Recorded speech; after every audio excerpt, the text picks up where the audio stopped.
On the 20th of January, UN forces consolidate positions below Seoul against diminishing Red pressure. All along the front, there is a noticeable lack of the usual heavy communist troop concentrations. Belief is expressed that they have retired to regroup their armies, badly mauled in recent weeks by air and artillery strikes.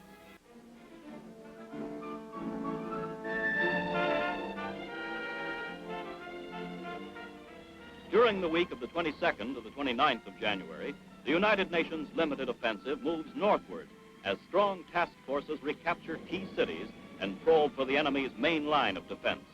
Here, a 25th Division combat team strikes north from positions below Osan to test communist strength and to occupy the many towns reported held by only token enemy units.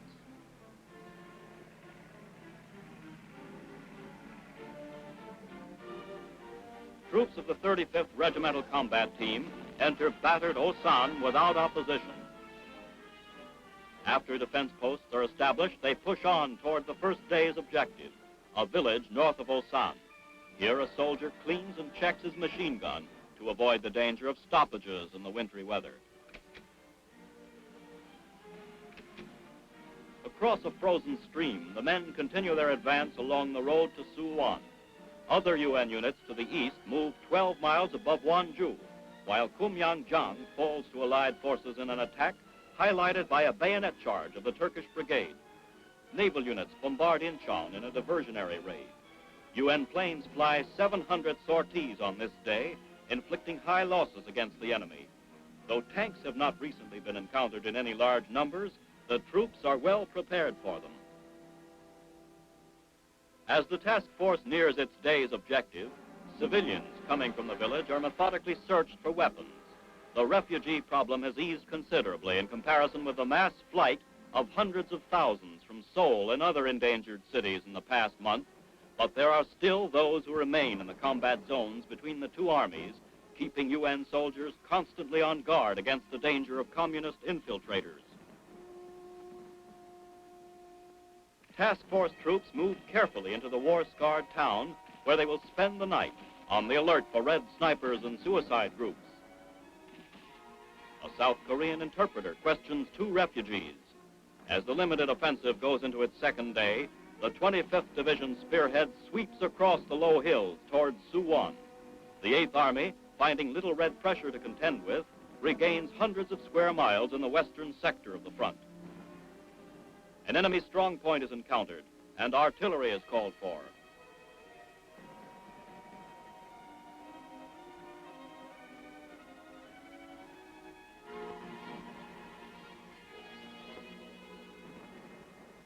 The 155 howitzer is zeroed in.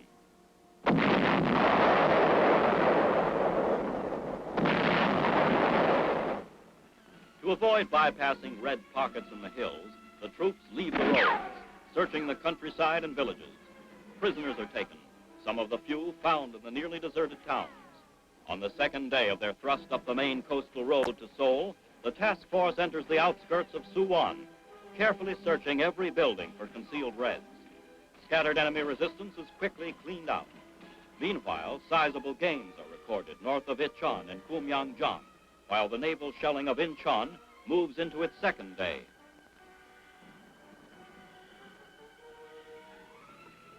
The day after Suwon's capture, an armored spearhead leaves the north gate, pushing on towards the Han River. Soon it meets the first strong Red defensive lines, halting 12 miles from Seoul. General Joseph S. Bradley, assistant commander of the 25th Division, inspects his advancing troops. The customary inspection and interrogation of civilians begins at Suwon. Men of the 25th Division rest as reports come in that firm contact has finally been reestablished with major units of the enemy.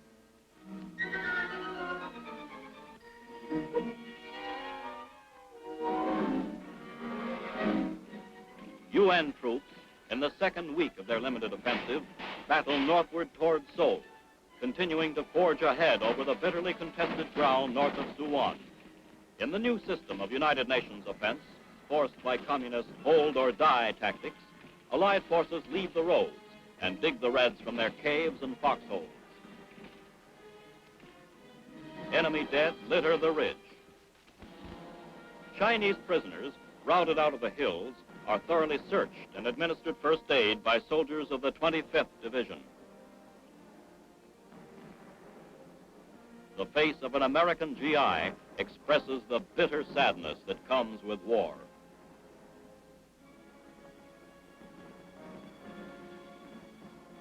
The captives are then escorted to the rear for further interrogation. Very few Chinese surrender to UN forces, as they are taught to expect swift execution upon capture. When convinced that they will not be killed, they are often eager to give information. A United Nations task force moves up for an assault on an enemy-held ridge north of Suwon as the offensive pushes steadily ahead. Realizing the dangers of over-fatigue, these hardened soldiers have learned to take advantage of every opportunity to rest. Now, well accustomed to the strenuous conditions of battle, the men group together in a well-earned sleep. General Bradley consults with the company commander of the Spearhead Unit, which will attack the communist strongpoint lying across the main road to Seoul. Tank commanders determine Red positions and ready their crews for firing. The attack gets underway with the usual preparatory artillery bombardment. The fighting in this sector has been some of the bitterest of the Korean campaign. Key points change hands repeatedly, and gains are measured in yards.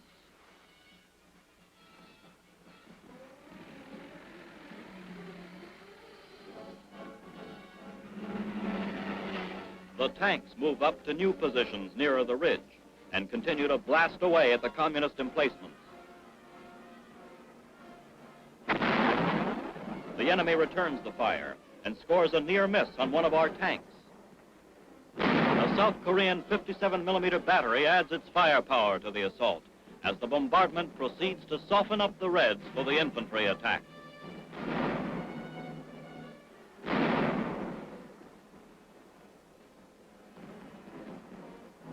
A South Korean officer calls for mortar fire, and the mortars lend their explosive voice to the artillery pounding.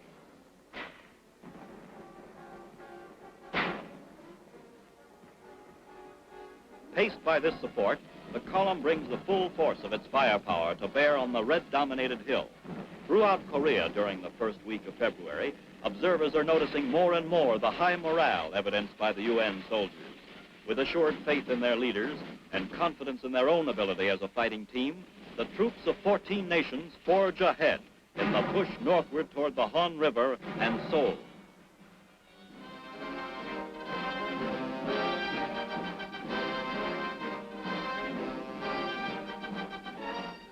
On the 10th of February, troops of the 25th Division reached the outskirts of Seoul.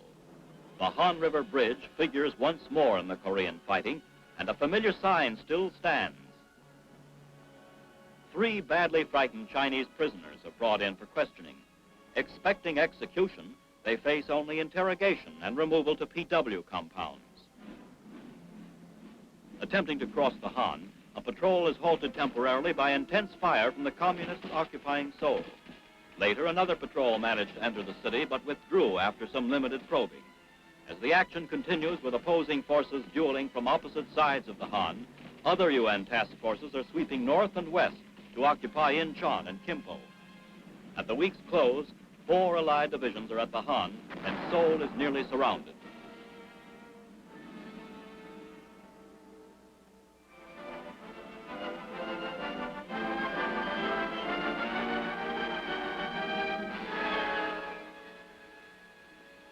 As the United Nations offensive goes into its 3rd week, the communist defense becomes more stubborn and fanatical.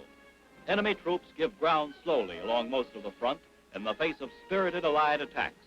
Here in the central sector north of Incheon, 24th Division troops recapture Hill 704, which was taken from them by a Red assault on the previous night.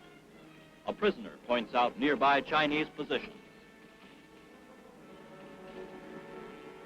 The big guns of the U.S. tanks are prepared for action, and having pinpointed enemy concentrations on the adjacent hills, bring their massed firepower to bear on the stubbornly resisting Reds entrenched on the slopes. In constant communication with the Fire Control Center, the tanks continue their heavy bombardment. The enemy is blasted relentlessly in preparation for the following infantry attack.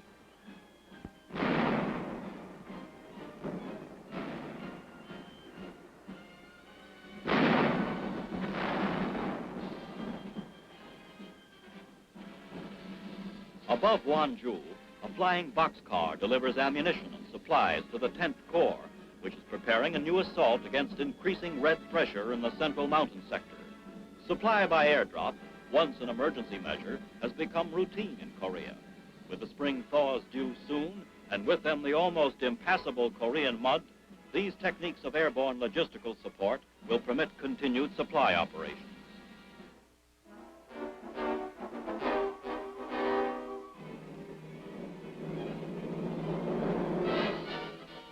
North of Ichan, 24th Division Artillery prepares to open fire on Hill 584, where UN forces are attempting to dislodge a stubborn enemy force.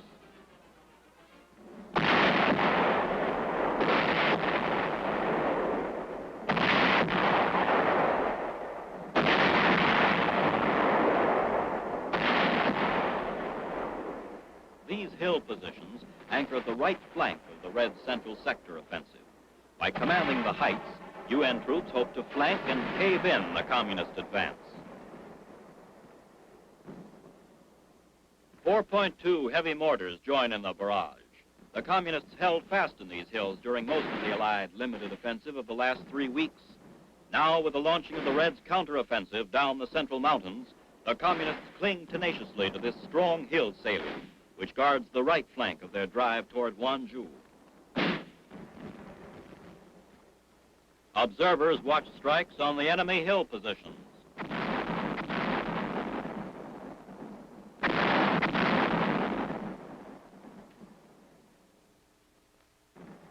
Under cover of the barrage, the men push up the steep terrain towards the objective. Protected by the thick and tangled underbrush, the Reds lay down a volume of small arms fire that causes the troops to slow down in their advance. During the last 10 days, key points in this hill area have repeatedly changed hands, with Allied gains being held down to a few thousand yards. The troops keep watch for snipers, plotting the course to be followed when the assault is resumed. Meanwhile, machine gun positions are set up as they consolidate their gains against a possible Red counter-thrust. The communist lines are strong, and artillery fire is called for to loosen enemy supporting areas.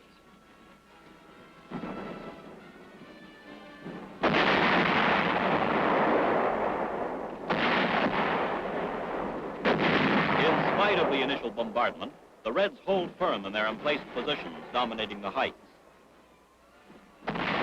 The howitzer shells smash lethal punches into the face of the enemy.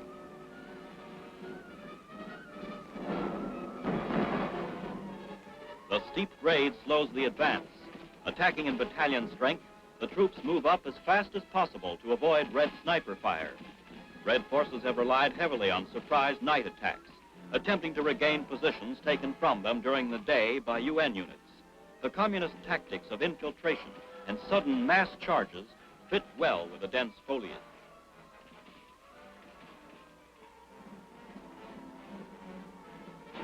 Supporting fire is supplied by heavy machine guns. The attack gets underway.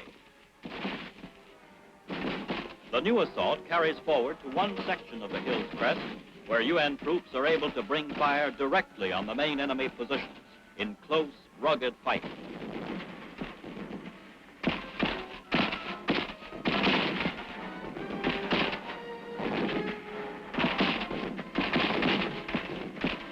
The attack is turned back.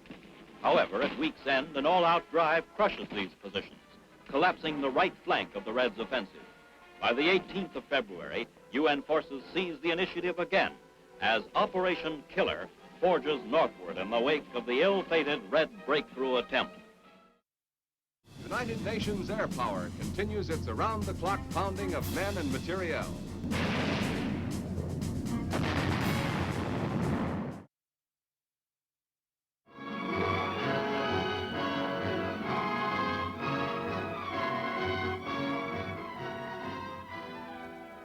During the first week of Operation Killer, constant rains and the annual spring thaws produce quagmire conditions which do more to impede advancing UN columns than spotty red resistance. 1st Cavalry Division elements grind slowly northward in the central sector above Wanju on the heels of communist rear guard units. The purpose of Operation Killer is identical with that of the UN's limited offensive of the preceding month. General Ridgway again emphasizes that enemy casualties are his main objective. C-119s of the Combat Cargo Command deliver artillery ammo to the 1st Cavalry in the Central Mountain sector, where the only troublesome red resistance is encountered. The load is ejected in a compact cluster, resulting in minimum spread on the drop zone. With road traffic mired, airlift operations again pay off to the advantage of our forces.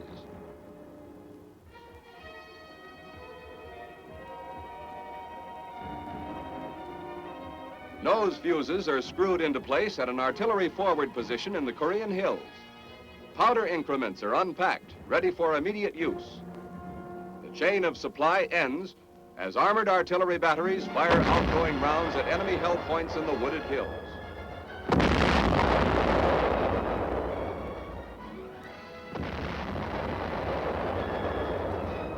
Here, white phosphorus shells pound communist positions.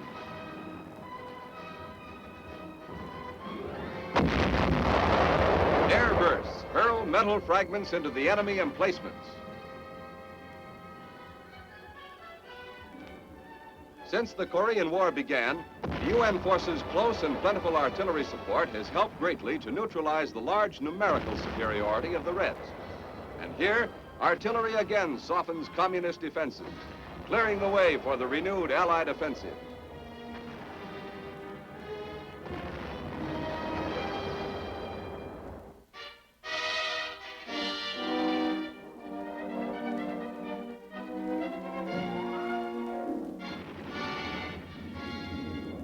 United Nations air power continues its around-the-clock pounding of men and materiel.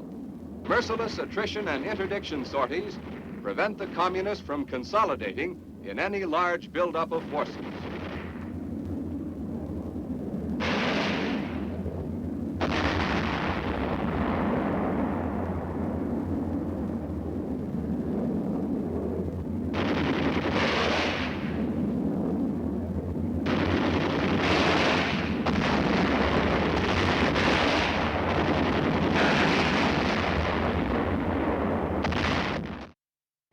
Command to fire is given, and the crew swings into action.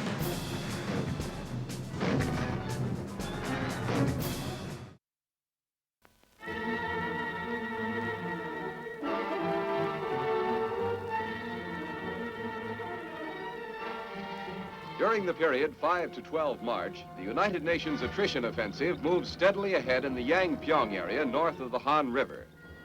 Across muddy and snow-streaked fields, troops of the 24th Division carry the battle to the enemy, with a heavy strike at strong communist forces entrenched on the western foothills of Korea's central mountains. Heavy armor of the United Nations moves up in close support of the 24th Division riflemen.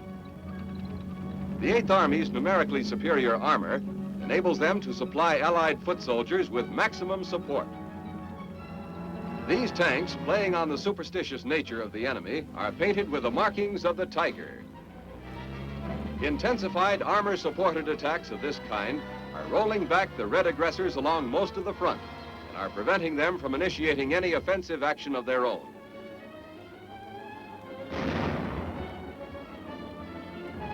Assault troops advance to the objective through dense underbrush, where the Reds still hold out despite the heavy artillery pounding. The attack moves to the crest of the hill, and grenades are used to blast the remaining defenders from their deep holes and caves, which enable them to weather the pre-attack pounding. As our advance forces secure the heights, reserve units entrench themselves in the valley to consolidate the gains. 3 midweek Chinese counterattacks are turned back by the 24th Division here in the area of the Pukan River as the Reds attempt to outflank the 25th Division salient to the west. Other groups take time out for food and rest before resuming the attack against Red strongpoints established on the adjacent hills. In preparation for the present assault, a forward mortar position is excavated in the frozen ground halfway up the hill. The mortar is emplaced in this advanced location where it will be able to fire upon the enemy-held high ground. The sights are aligned, and the 60-millimeter begins its explosive attack.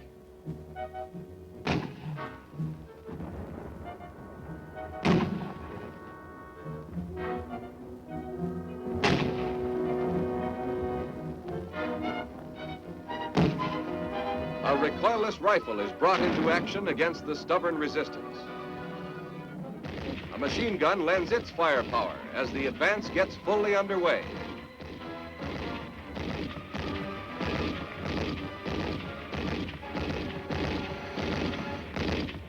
A Chinese prisoner is brought in for questioning after the position is taken in a hard but surprisingly short fight. The PW is uncertain of what treatment to expect, and anticipating the worst, he warily eyes his captors as they execute only a thorough search.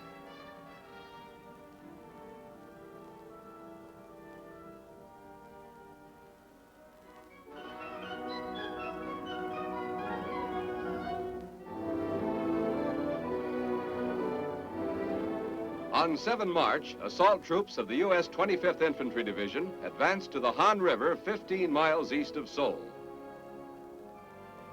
Elements of the 27th Regiment take time out for food before resuming the advance.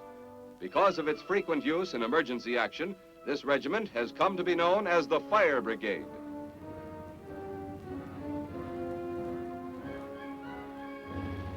On the south bank of the Han, an engineer bulldozer clears an approach for a floating bridge to be erected across the river.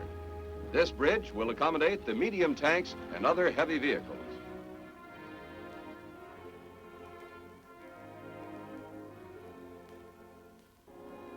The 25th Division crossing begins early. The craft were brought up from the rear during the long period of waiting since the United Nations troops first reached the Han early last month. Elements of this crossing encounter little or no enemy resistance.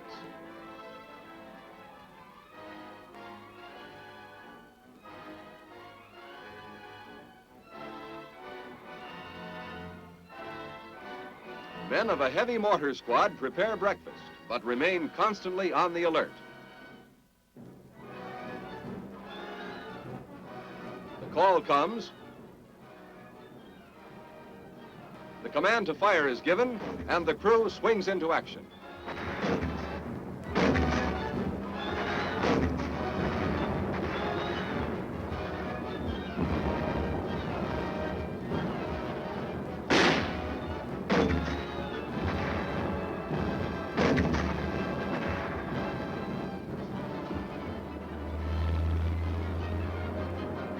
A tank adds its lethal punch.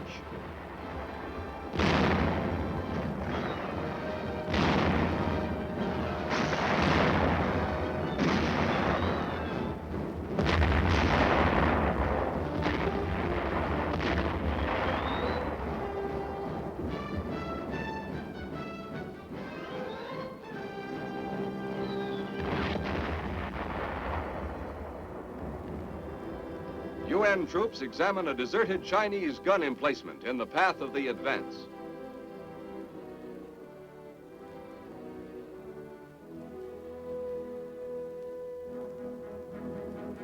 A causeway for a footbridge across the Han is constructed.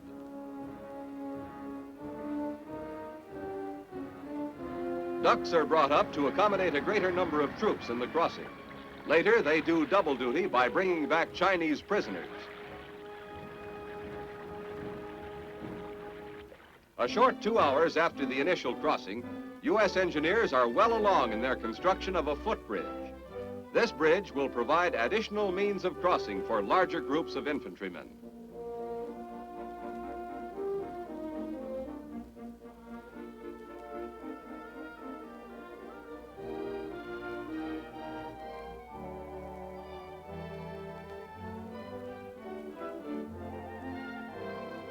Two engineers have taken unexpected plunges into the cold water of the river, and men in an assault boat go to their rescue.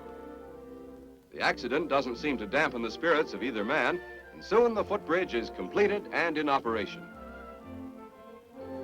By late afternoon, the entire 25th Division is across the river and the day's objective is secured.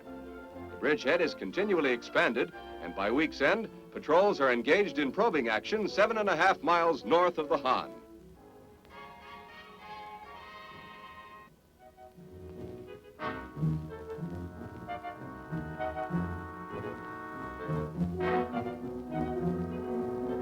By mid-March, the renewed United Nations offensive is rolling steadily forward, nearing the 38th parallel.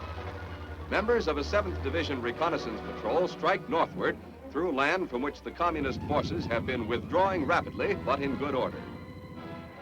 The tank-reinforced patrol finds little opposition from the retreating Reds.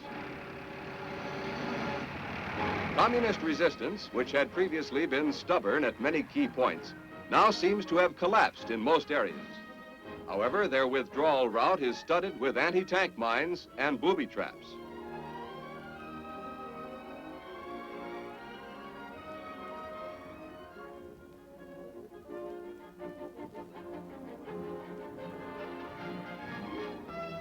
Mine detectors sweep the narrow roads.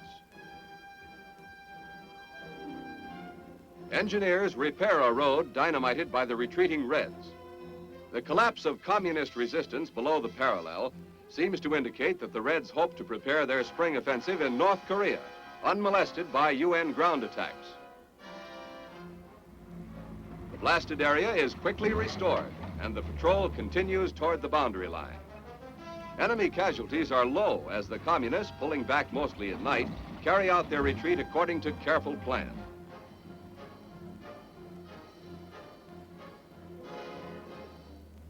In its dash toward the parallel, the patrol passes through many gutted villages, visual testimony of the toll of war.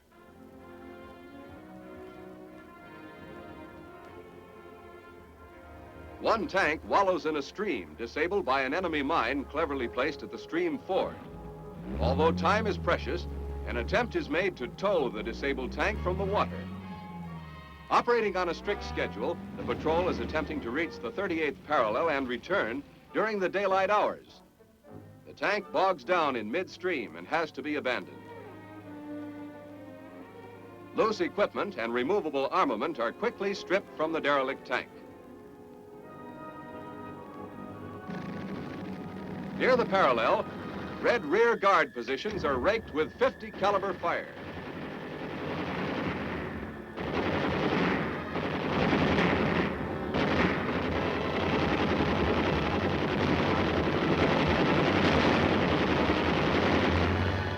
Miles short of their objective, the patrol finds a demolished bridge blocking further advance and heads back to report on enemy activity and counter.